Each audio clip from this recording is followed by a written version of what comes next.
This presentation contains some activities, tips and ideas to try at home to support your child's emergent literacy development in what's usually one of the most popular rooms in any home, the kitchen. There are so many ways to work on literacy skills in the kitchen, especially when we're cooking. We've created some literacy tip cards for parents to point out some of the many informal literacy opportunities that arise in the kitchen. Jennifer and Mia explore some lovely literacy learning with their ingredients before baking. So very important to begin with a little bit of sound work with the child before you look at letters. Can you find one of our ingredients that begin with the f sound? Flour. Very good. Can you find an ingredient that ends with a g sound? The egg. The egg. So Mia, can you find an ingredient that has 2 syllables? Orange. So let's clap it out.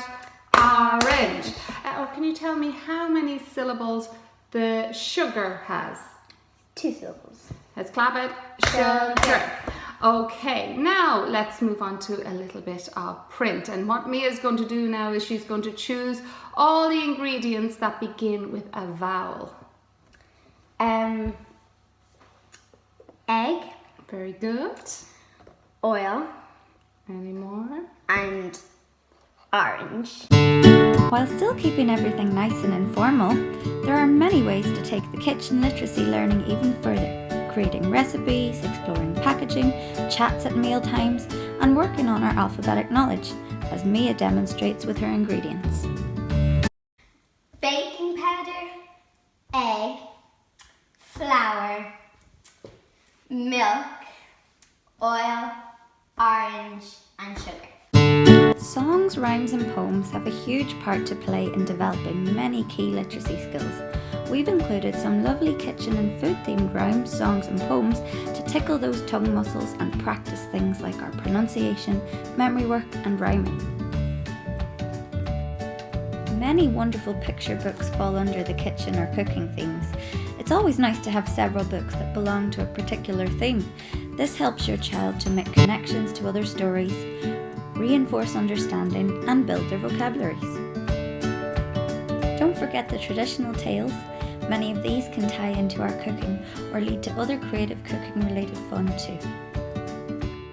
Non-fiction texts are wonderful, especially if your child is showing an interest in learning more about a topic or a theme.